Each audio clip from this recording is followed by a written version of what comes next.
Le président. Veuillez vous asseoir.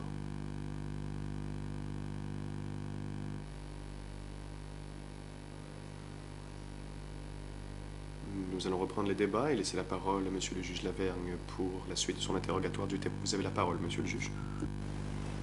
Oui, merci Monsieur le Président. Monsieur le témoin, si vous vous sentez fatigué, si vous avez besoin d'une pause, je vous demanderai bien sûr de nous le signaler. Je peux comprendre que vous n'étiez pas en très grande forme. Revenons au document E3 858 que nous étions en train d'examiner tout à l'heure. Et vous m'avez donné déjà des explications sur la composition du bureau K1. Et notamment sur la première page, on voit donc le nom de Bang Lin et il est dit qu'il est le responsable général des bureaux de K1 et K4. Voilà. Est-ce que vous nous confirmez ce que j'ai cru comprendre tout à l'heure, à savoir que Bang Lin était aussi connu comme étant le nommé Ken?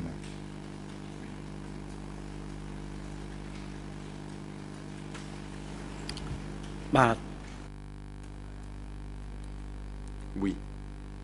Il avait aussi le nom Ken. Est-ce que vous pouvez, si vous avez eu le temps de regarder un petit peu cette liste, est-ce qu'il y a des noms qui vous rappellent quelque chose? Est-ce que le deuxième nom, qui est le nom de Bang Tan, par exemple, où il est dit qu'il est le chef du bureau K1, ou le nom de Bang Sin, qui vient en troisième position, chef des agents de sécurité, qui escorte l'oncle aîné, est-ce que ces noms vous rappellent quelque chose?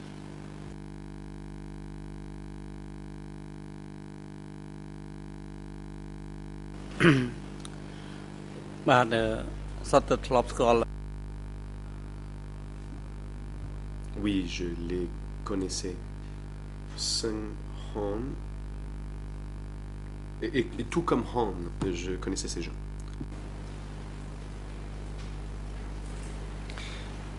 Est-ce que vous connaissiez un dénommé Sem? Ketor, alias Sem, est-ce que ça vous dit quelque chose?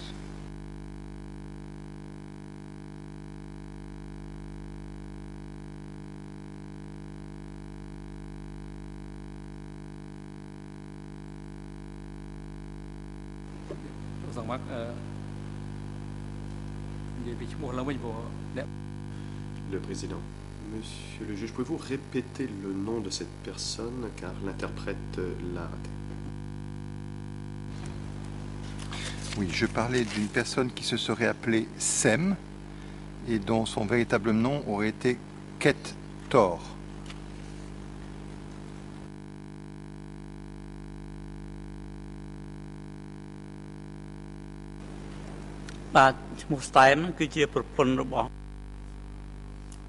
Sam était l'épouse de Lin, ou Kaim.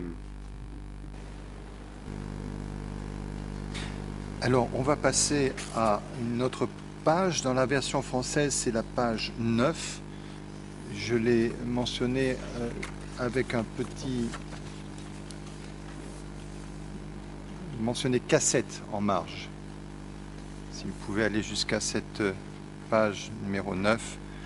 En français, c'est le RN 0064 34 88. Voilà, et cette page traite donc du bureau cassette.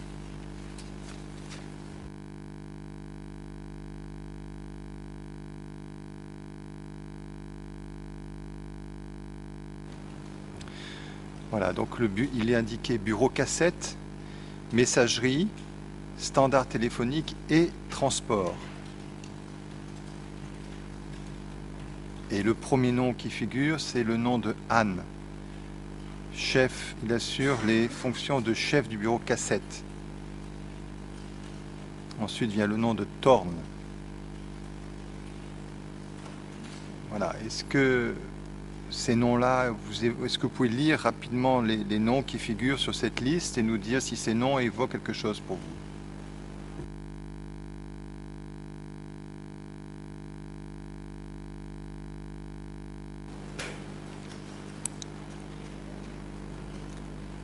បាទហានហ្នឹងគឺធ្លាប់ស្គាល់ដែរប៉ុន្តែ Je connaissais le nom de Han. Je ne pense pas qu'il soit le président du bureau cassette.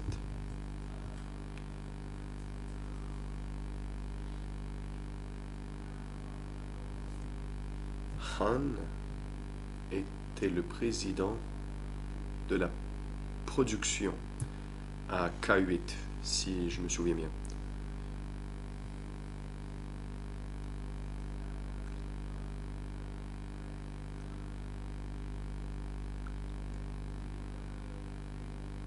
Il est possible qu'il y ait eu un remaniement.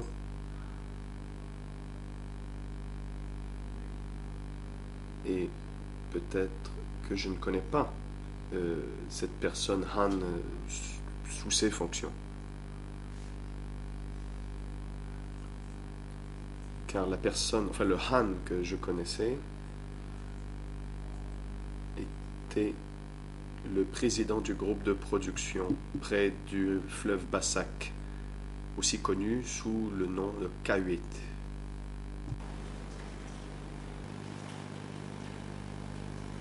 Alors, passons à une autre rubrique, qui est la rubrique suivante, K13. Donc, c'est 2 pages plus loin. K13, il est indiqué secteur de la télégraphie.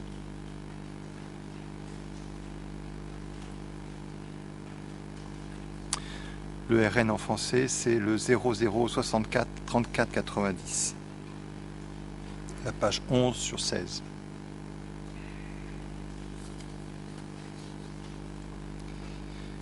Alors, il est dit ceci, bureau 413, secteur de la télégraphie. Premièrement, PON. Et le chef du bureau 413. Avant, il était un enseignant à Kampong Cham. Son lieu de naissance était à Tuol Sambo. En 1970, il s'est engagé dans l'armée. Voilà. Deuxième nom, Yos. Assume la fonction de chef adjoint du bureau 413. Troisième nom, At. Assume la fonction de membre du bureau 413. Ensuite vient en 4e position le nom de Sen.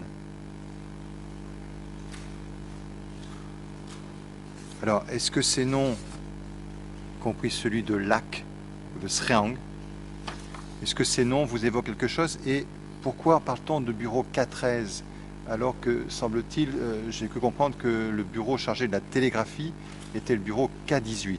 Alors, est-ce qu'il s'agit d'une erreur?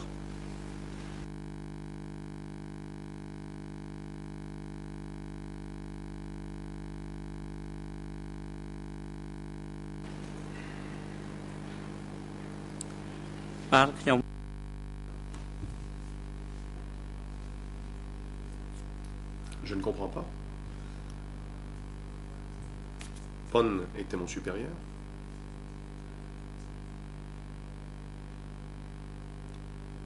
Et il était responsable des télégrammes, tout comme Yos.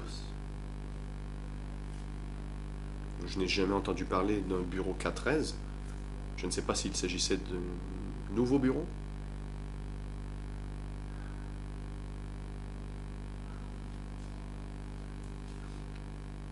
Les personnes appelées At, Lak et Srien, je les ai connues. Sen, je ne m'en souviens pas. Mais les noms Pon et Yos, je les connais. J'en suis certain. Mais on dit ici que leur fonction est au bureau K13. Cela devrait être K18, pas K13.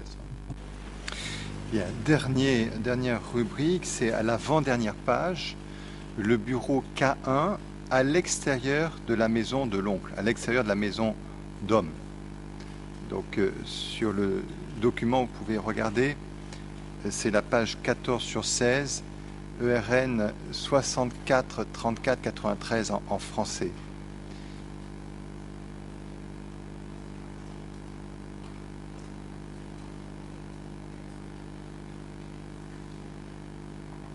Alors, il y a un certain nombre de noms, là encore.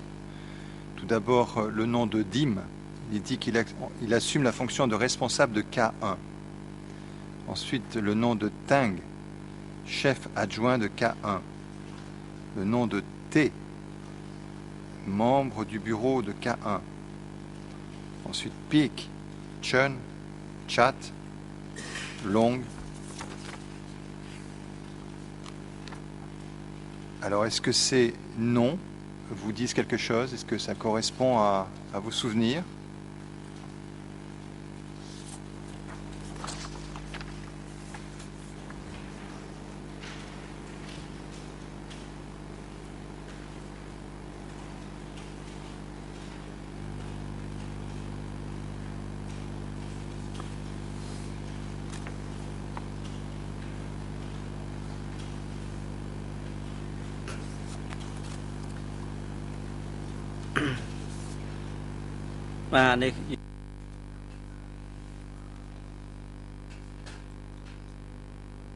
C'est l'équipe de défense à l'extérieur de K1. Je ne reconnais pas ces noms, je ne les connaissais pas bien. Parmi les noms que vous avez lus là, sur ce document, est-ce que vous vous souvenez si certains ont été nettoyés, purgés ou éliminés ou écrasés? Qu'est-ce que vous avez su à l'époque concernant les personnes qui étaient dans les bureaux K1 et qui ont disparu?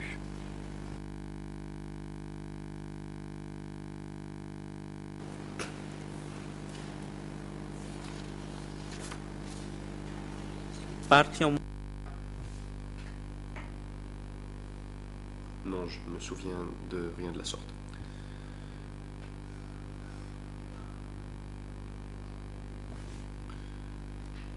Sur cette page, c'est la liste des noms qui assurait la protection à l'extérieur de la maison et je ne les connaissais pas bien. Alors pour terminer, j'indique que nous avons un certain nombre de documents qui viennent de S21. Nous en avons un premier qui figure à la cote D108/26.227. Et il s'agit d'une liste intitulée Ministère S71. On y lit un certain nombre de choses. Par exemple, le numéro 7 sur cette liste s'appelle San Sim, alias At, et il est indiqué comme étant le chef adjoint du bureau K18. Et il serait rentré à S21 le 9 juin 78. On y lit un nom dont il a été question déjà hier, au numéro 13, c'est le nom de Up Pan, alias Pon, chef du bureau des téléphones, entré à S21 le 4 avril 78. On y lit également au numéro 15 le nom de Tang Han, décrit comme étant le chef des messagers du groupe du bureau 7, entré le 24 mai 1978.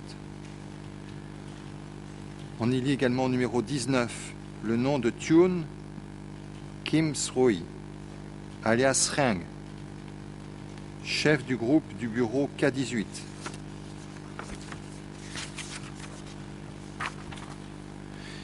Ce sont des noms qui vous disent quelque chose, monsieur? Est-ce que vous avez entendu parler de cette disparition?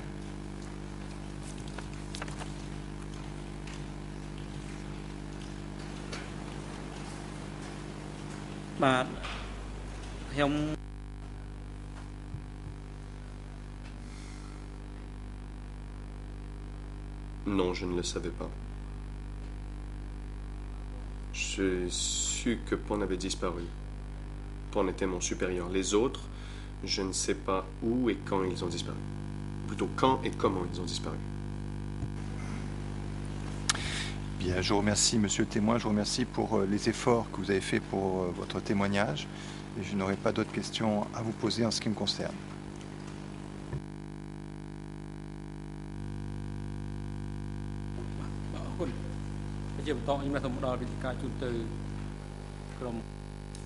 Le président. Merci. Je laisse maintenant la parole à la défense de Khieu Samphan pour son interrogatoire du témoin. La défense de Nuon Chea demande la parole. Allez-y. Maître Iannuzzi. Merci, Monsieur le Président. Bonjour à tous. Je ne sais pas ici de passer en avant de la file d'attente, mais je voulais simplement faire une remarque.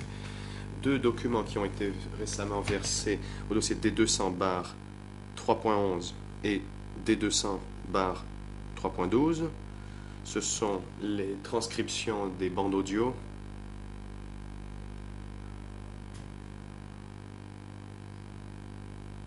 des enregistrements audio de l'entretien de ce témoin. D'après la décision de la juge Fens de l'autre jour, je voulais aviser toutes les parties qu'il est possible que nous ayons recours à ces documents. Ils ne sont pas sur l'interface, nous les avons reçus hier après-midi, ils viennent tout juste d'être versés au dossier, c'est pour ça que je voulais simplement aviser les parties qu'il est possible que nous les utilisions. Mais tout le monde les a vus, cela fait partie des déclarations du témoin, c'est le témoin que nous avons devant nous aujourd'hui. Et l'on avait présumé la semaine dernière, ou peut-être la semaine d'avant, que les déclarations du témoin, ou plutôt que l'on tiendrait pour acquis que les parties allaient s'en servir, et je voulais simplement en aviser les parties ici présentes. Merci.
Le président.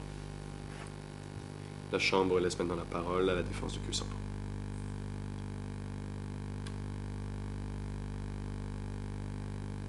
Maître Kung Samon.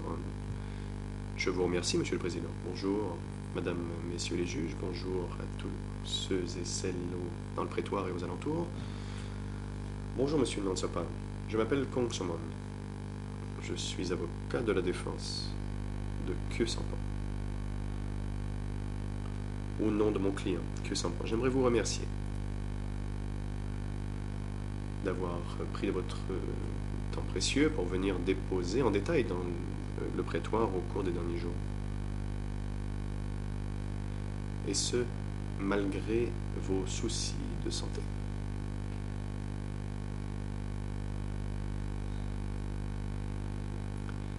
J'ai quelques questions à vous poser à des fins d'éclaircissement.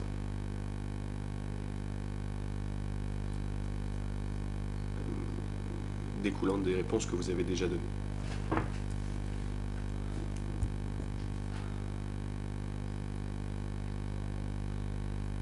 J'aimerais d'abord des précisions quant à votre poste de décodeur. Vous dites qu'il y avait une équipe interne et une équipe externe.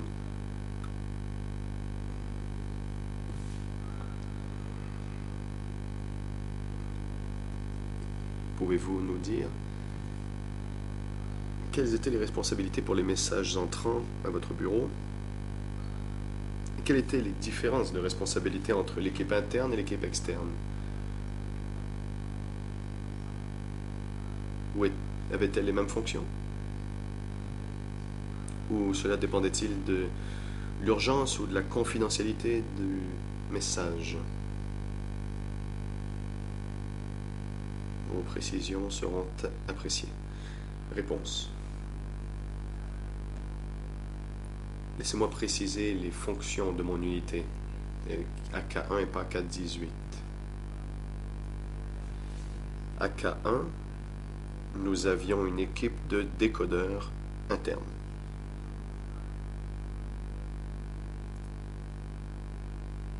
Moi, j'étais à l'école de Samdech Soteros, qui était une autre équipe de décodeurs. Et nous avions aussi la tâche de former les décodeurs.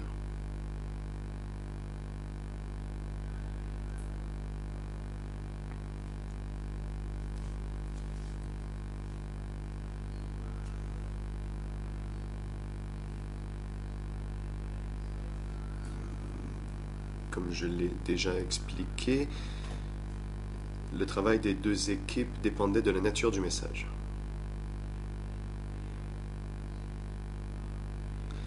Si le message ne traitait pas d'ennemis ou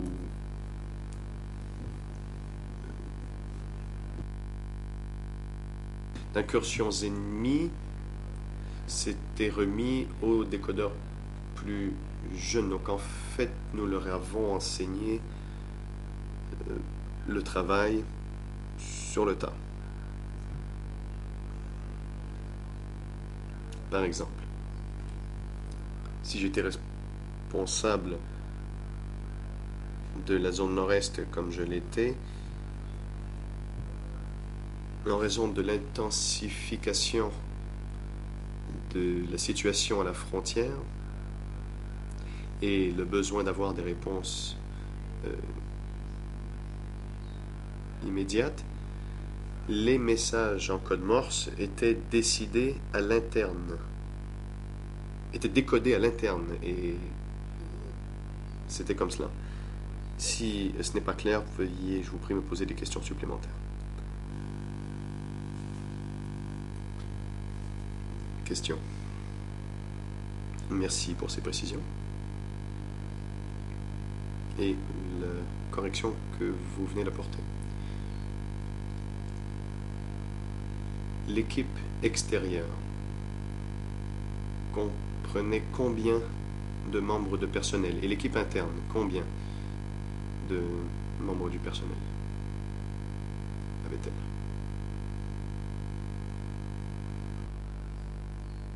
Réponse. Pour mon groupe extérieur, il y avait les jeunes que j'avais formés, il y en avait quatre jeunes qui pouvaient m'aider dans mon travail.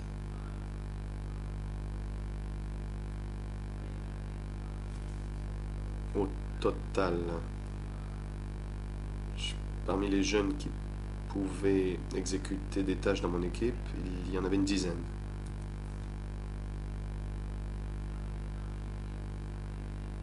Le groupe interne, il n'y en avait que quelques-uns. Il n'y avait que quelques personnes qui travaillaient pour le groupe interne. Il n'y en avait pas beaucoup.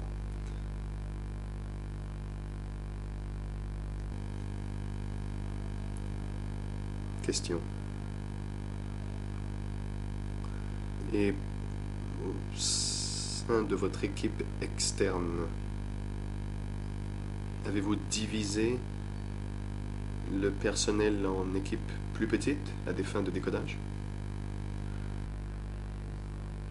Réponse. En effet, oui.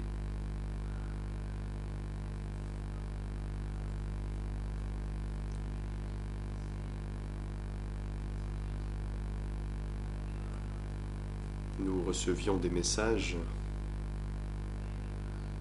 de plus de 10 avant-gardes. Donc, chacun d'entre nous pouvait être responsable de 3 ou 4 cibles. Et certains n'en avaient que 2 ou 3.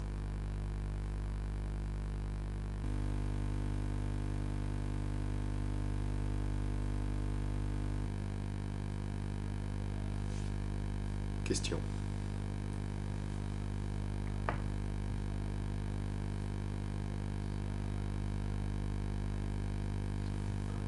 Après que votre personnel ait décodé les messages, vérifiez-vous le contenu des messages décodés?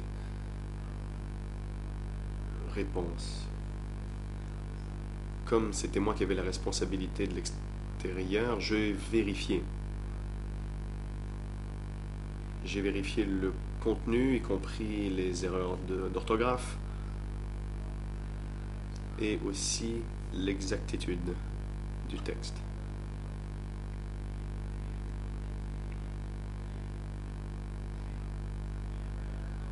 Si le décodeur avait commis quelques erreurs ou que le texte était difficile à comprendre, je devais vérifier et apporter les modifications qui s'imposaient. Et je faisais donc cela avant que le message soit envoyé à K1. បាទសូមអរគុណ Question. Merci.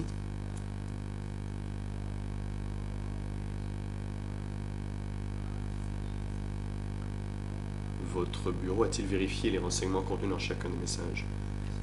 Par exemple, lorsqu'un message était envoyé à votre bureau, en vérifiez-vous le contenu pour voir s'il était exact ou votre responsabilité était-elle simplement de le décoder?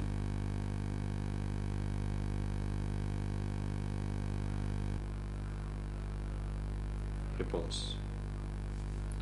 À savoir, sur le sujet de l'exactitude du contenu,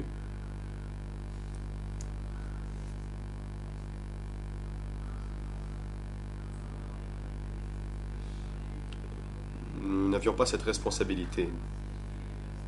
Nous ne faisions que décoder les messages qui nous étaient envoyés. Nous ne savions pas si les rapports et leur contenu étaient exacts ou non.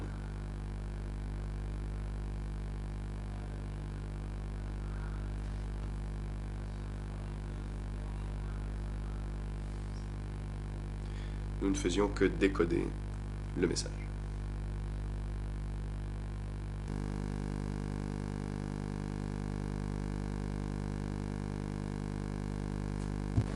បាទសូមអរគុណតកតងទៅនឹងការចម្លង Question. À propos des copies carbone envoyées aux oncles,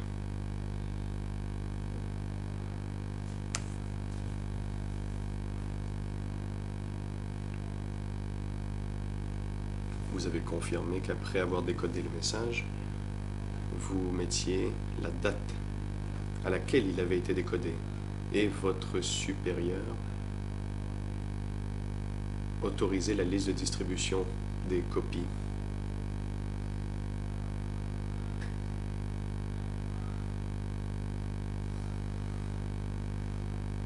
Comment vérifiait-on que le document que vous envoyiez était reçu de leur destinataire? La réponse. Je ne savais pas si les messages parvenaient au destinataire.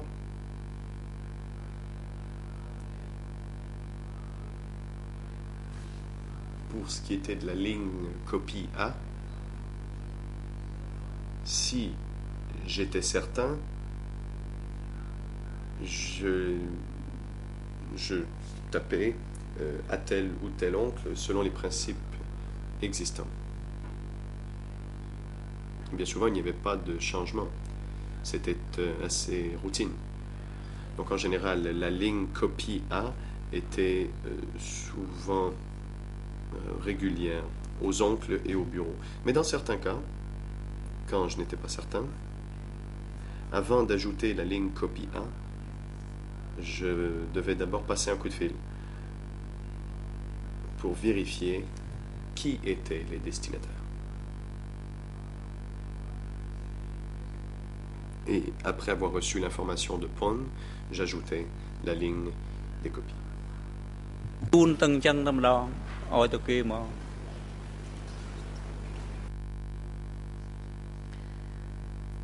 Le témoin. Si je n'étais pas sûr, je transmettais le message en totalité. Question.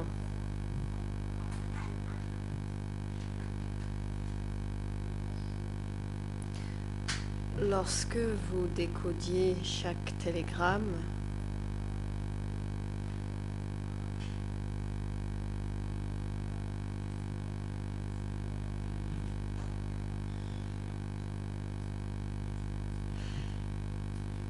et à réception des télégrammes à décoder,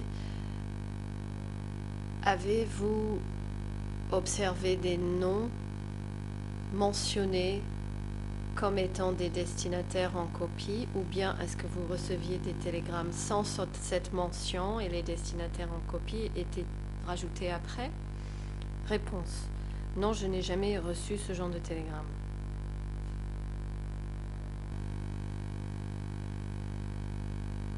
Question. Merci.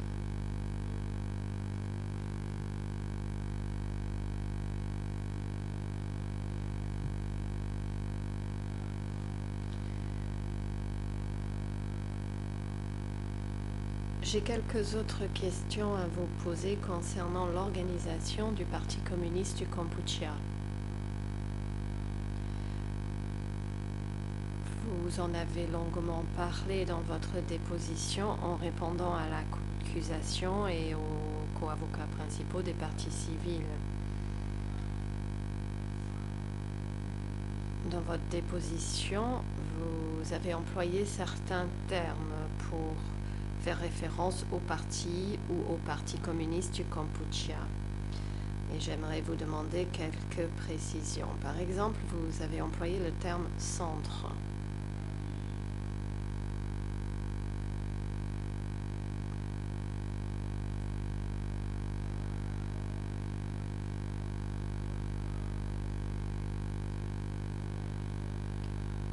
Votre déposition ici devant la Chambre, par exemple le 3 septembre 2012,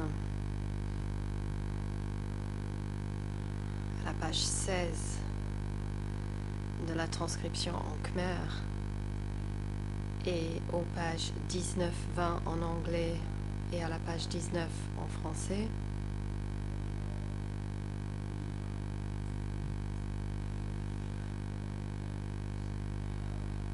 vous avez employé le terme « bureau du centre » et « comité 870 », etc. Vous avez également dit que le code secret de 870, que le code secret 870 faisait référence au centre du parti.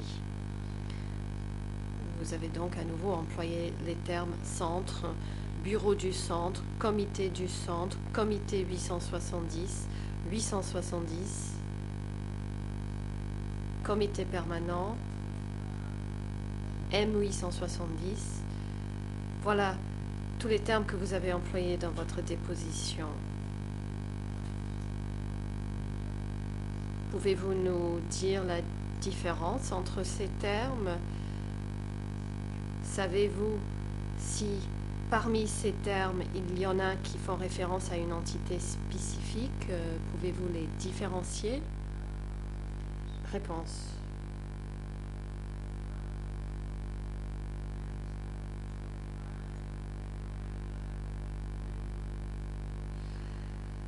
J'ai compris qu'il y avait de nombreux termes avec des connotations diverses. Nous, ce que nous avions l'habitude de voir à cette époque, c'était le bureau 870. Et lorsque les gens parlaient d'Ankar, en fait, c'était 870. Lorsque les gens parlaient du comité du parti, c'était le bureau 870.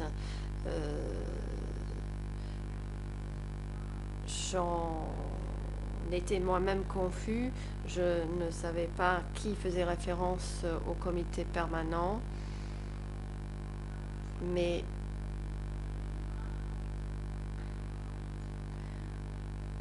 au sein du service des télégrammes, pour nous, peu importait où ils étaient et qui faisait quoi, notre rôle, c'était d'envoyer les télégrammes au bureau 870. D'après ce que j'ai compris à l'époque, concernant l'organisation interne du parti, en fait, j'en avais peu connaissance. Je faisais partie des échelons inférieurs, donc je ne comprenais pas comment ils choisissaient des noms de code pour une entité donnée. Question. Merci.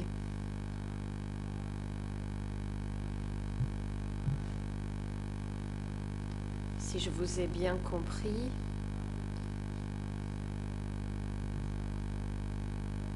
vous avez du mal à définir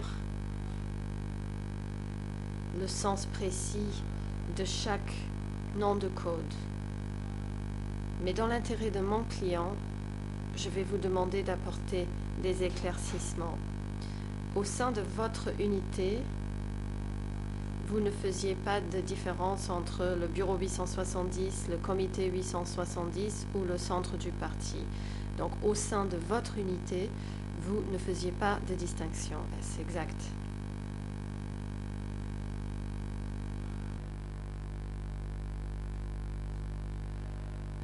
Réponse. Oui, c'est exact. Question. Merci de ces précisions. Et je passe à une autre question.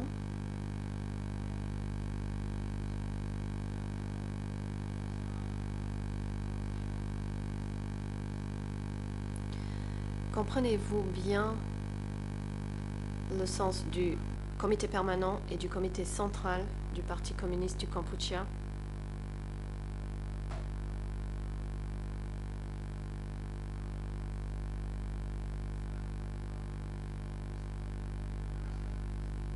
Réponse.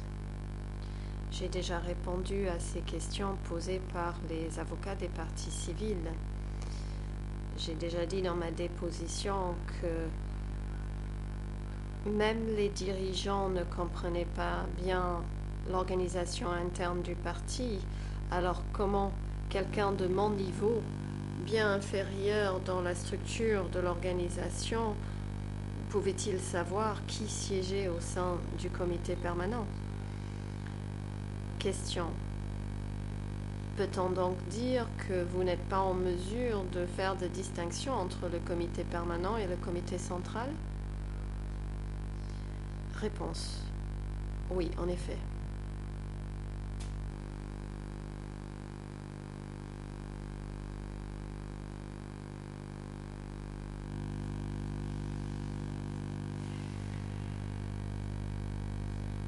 La défense.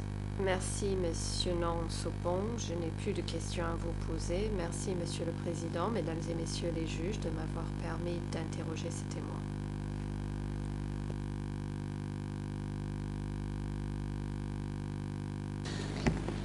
Bonjour, Monsieur le témoin. Je m'appelle Arthur Verken et je suis également un avocat de Monsieur Khieu Samphan.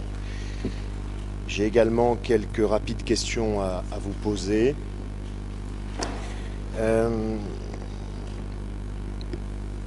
Est-ce que vous pourriez, je sais que vous avez peut-être répondu ou effleuré cette question déjà dans vos réponses, mais à votre connaissance, à Phnom Penh, pendant le régime du Kampuchea démocratique, lorsque vous y avez travaillé, les différents ministères disposaient-ils en interne de leurs propres équipes de codage, de décodage et de leurs propres lignes et machines télégraphiques?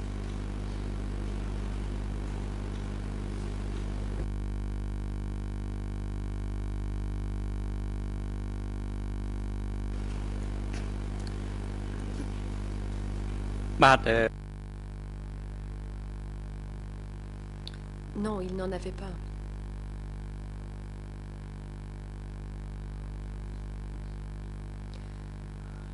Les autres ministères ne disposaient pas de groupe de codage ou de décodage. Ils n'avaient même pas de service de télégramme. Pour ce qui est du ministère des Affaires étrangères, ça je n'en suis pas sûre, je préfère ne rien dire là-dessus. À l'exception du ministère des Affaires étrangères,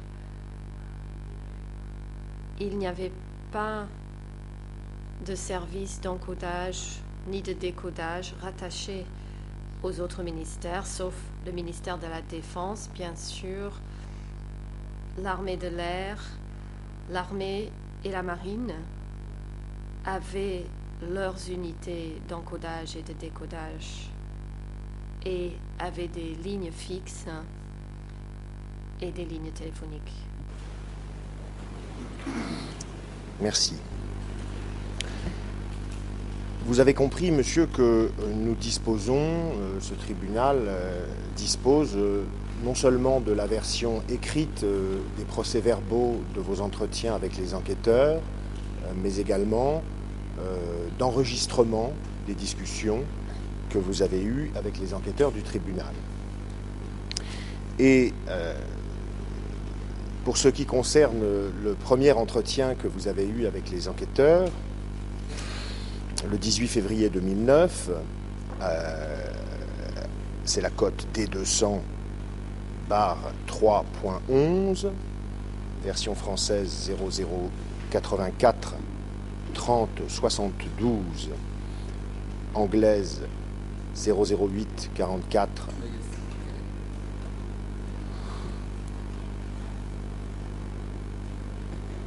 Version française 008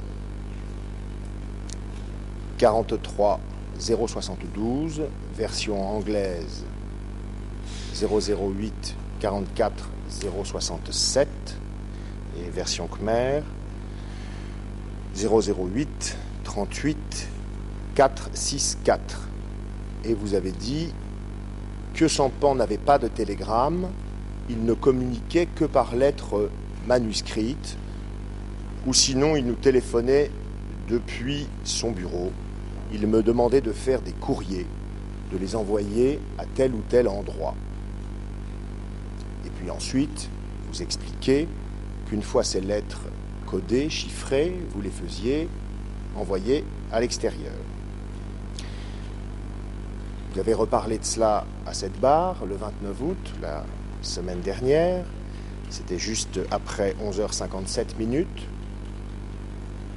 en page 52 de la version française, et vous avez déclaré que les messages de Khieu Sampan passaient forcément par votre unité. Est-ce que vous saviez si, pour ce qui concerne M. Khieu Sampan, c'était vous qui étiez responsable de tous ces messages?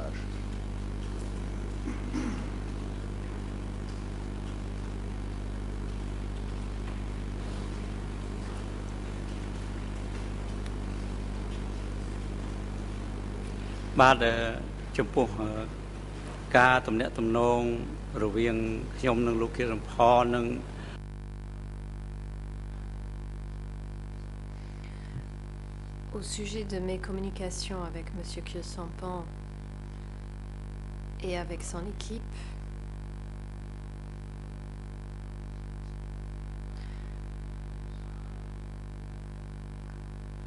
s'il s'agissait d'un courrier,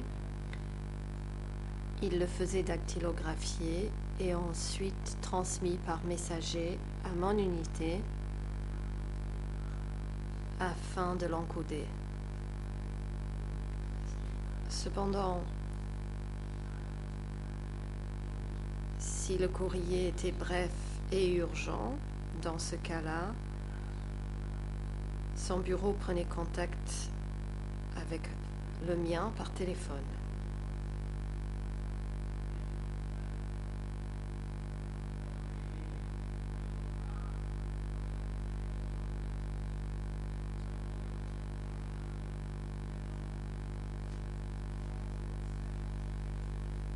lui pouvait faire envoyer un message ou un courrier à K1. Et s'il y avait un message qui concernait mon unité, dans ce cas-là, K1 nous le transmettait. Ce que je cherche à dire, c'est que tous les courriers de sa part n'étaient pas obligés de passer par notre unité. Il était habilité à communiquer avec une de mes autres équipes qui était à K1, et ce pour des messages urgents.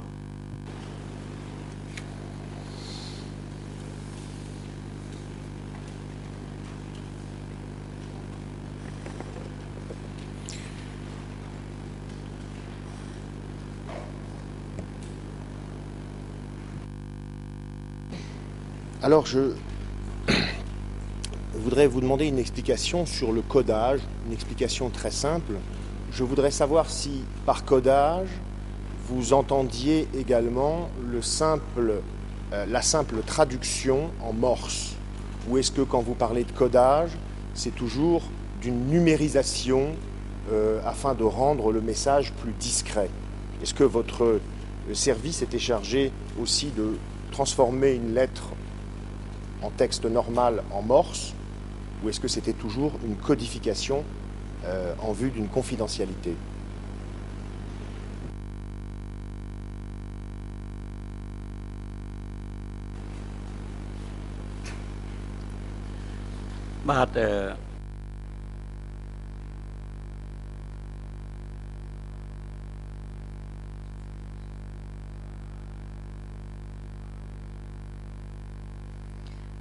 Mon unité était chargée du codage des messages.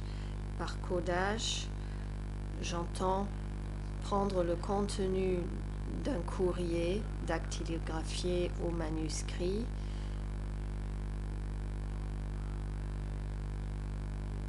et le crypter, le transformer en numéro de code, afin que ce message ne contient plus de lettres, mais de chiffres codés. Mais ces codes n'étaient pas secrets. Afin de le transformer en code secret, là, il fallait utiliser le code Morse. Une fois le message traduit en code Morse, alors le télégramme devenait un télégramme secret.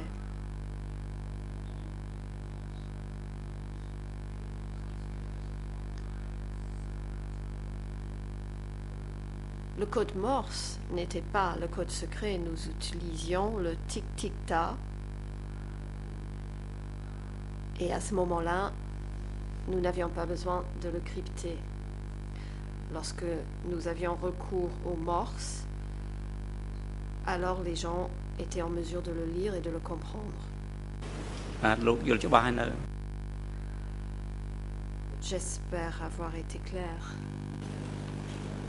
Malheureusement, vous savez que vos propos sont traduits en plusieurs langues successivement, et il se peut qu'il y ait des distorsions entre ce que vous dites et ce que moi j'entends en français, et il se trouve qu'il y en a une.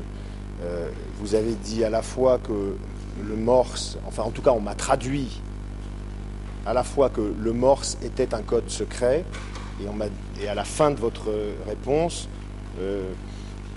vous disiez que le Morse n'était pas le code secret. Donc il y a une contradiction dans ce que vous venez de dire. Pour moi, du peu que j'en sache, le Morse, c'est un langage international qui est connu de tout le monde, et le simple passage d'un texte écrit par exemple en français en Morse ne le crypte pas. C'est le passage d'un texte écrit en français en chiffres qui constitue un cryptage. Est-ce que ce que je dis est correct?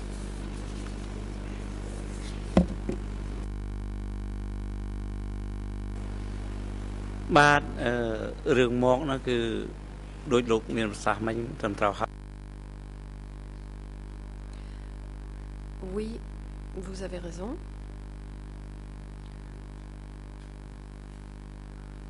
En effet, nous ne nous servions pas du morse pour crypter les messages. C'était réservé aux courriers ordinaires qui pouvaient donc ensuite être lus par leur destinataire, qu'ils soient anglophones ou francophones. Pour ce qui est du Cambodge, ces textes-là étaient en lettres alphabétiques et on n'avait pas besoin de les décoder.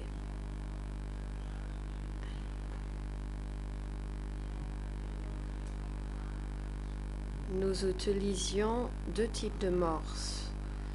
Il y avait le morse pour la langue khmer et un autre morse pour l'anglais ou le français. Ceux qui travaillaient à l'unité des télégrammes étaient en mesure d'utiliser le morse en khmer, en français et en anglais. Je vous remercie pour cette réponse très précise qui clarifie effectivement les choses. Et je voudrais vous demander si ce que vous avez appelé tout à l'heure lettre ouverte correspond avec un des types de lettres dont vous venez de parler. C'est-à-dire que vous avez parlé des lettres de Khieu Samphan en disant que c'était des lettres ouvertes. Qu'est-ce que ça voulait dire exactement quand vous avez dit cela, utilisé cette expression, lettre ouverte?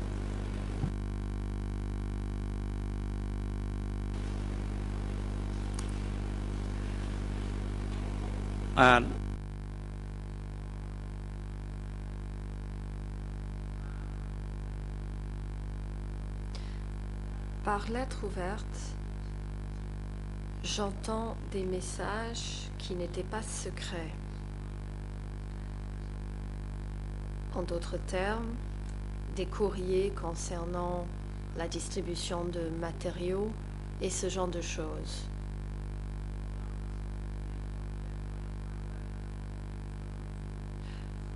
Ces messages étaient envoyés aux zones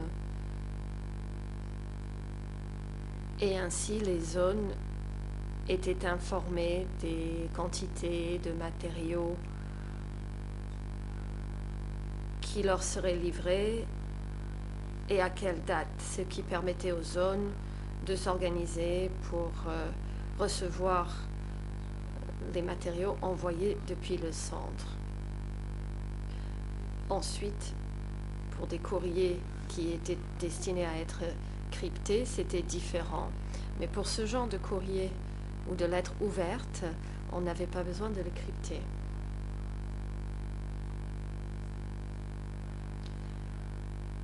Parfois, nous recevions ces courriers que nous transformions en chiffres pour envoyer dans les zones sans apporter plusieurs couches de cryptage. Pour en revenir aux lettres ouvertes et pour vous donner d'autres exemples,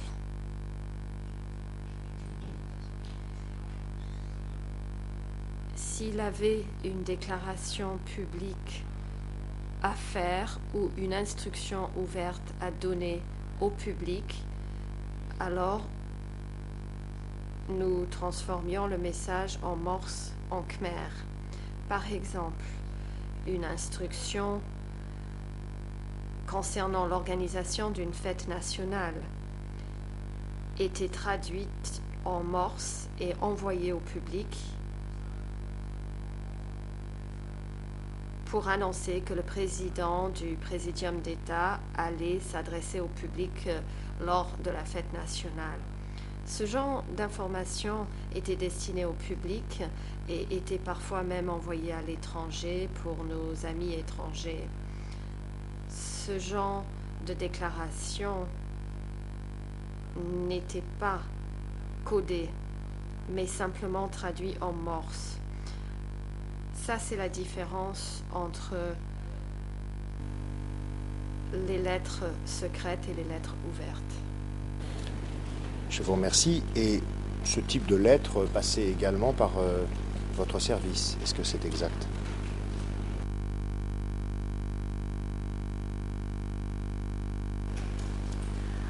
បាទអានេះ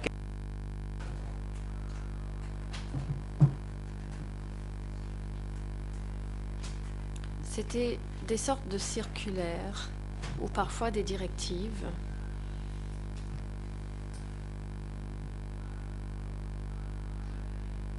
Donc, dès qu'il souhaitait s'adresser au public, à l'occasion du Nouvel An Khmer ou du Nouvel An international, il émettait un circulaire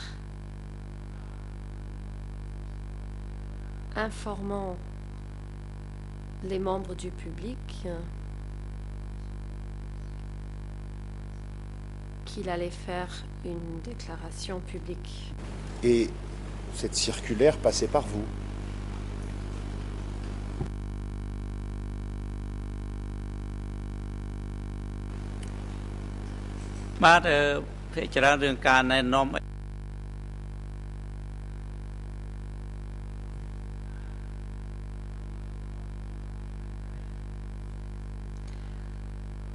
La plupart du temps, les déclarations publiques ou les circulaires, il les envoyait à K1. Et puis K1 relayait le message.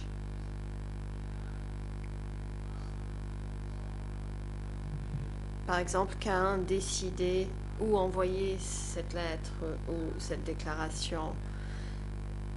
K1 avait le pouvoir de distribuer ces messages vers toutes les zones du pays. Alors que moi, je n'étais responsable que de certaines communications avec des zones. Donc ce genre de courrier transitait d'abord par K1. Je peux vous donner un exemple spécifique concernant la distribution des matériaux. Alors, ces messages-là, il les envoyait à mon service et non pas à K1. Il me les envoyait directement. Je comprends, merci. Je voudrais savoir si, à l'époque où vous avez travaillé à Phnom Penh, il y avait une méfiance vis-à-vis du téléphone. Ce que je veux dire, c'est est-ce que un de vos commanditaires vous aurait transmis un message confidentiel par téléphone ou est-ce qu'il aurait préféré le faire remettre par messager humain? Est-ce qu'il y avait ce type de méfiance à l'égard du téléphone à l'époque?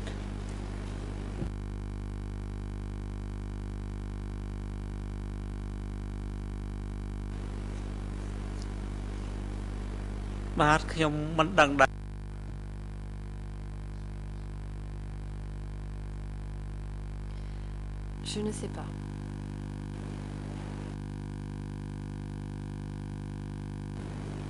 Je vois, Monsieur le Président, qu'il est midi.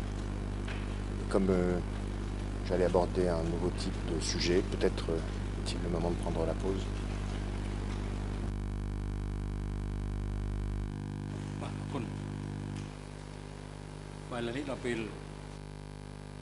Le Président, je vous remercie. C'est l'heure du déjeuner et l'audience sera suspendue jusqu'à 13h30. Monsieur le témoin non Sopang,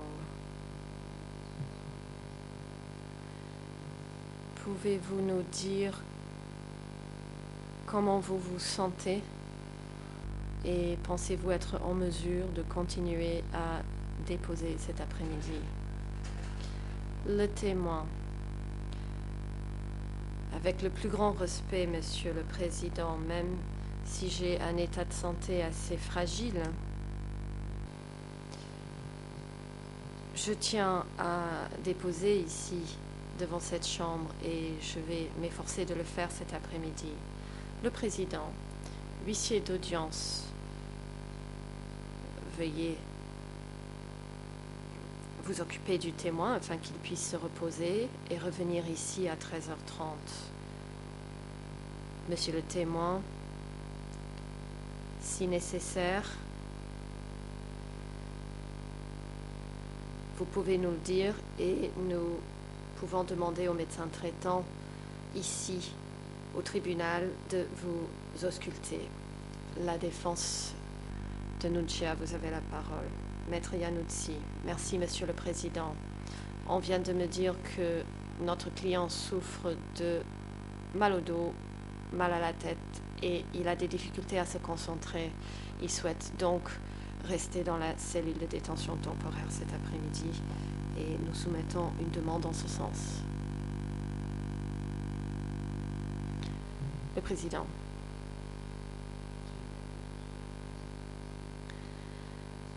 La Chambre prend note de la demande formulée par Nunchia par l'intermédiaire de sa défense afin de suivre à distance l'audience de cet après-midi pour des raisons de santé. Il ne peut rester assis pendant de longues périodes et a des difficultés à se concentrer l'après-midi. La Chambre fait droit à cette demande. Monsieur Nunchia est autorisé à suivre les débats depuis la cellule de détention temporaire par des moyens audiovisuels. Monsieur Nunchia a renoncé à son droit à être présent au prétoire. La défense de Nunchia devra soumettre le document de renonciation signé par Monsieur Nunchia.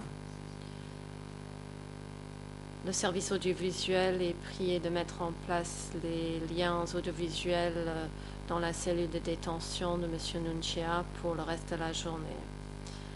Les gardes de sécurité veuillez ramener M.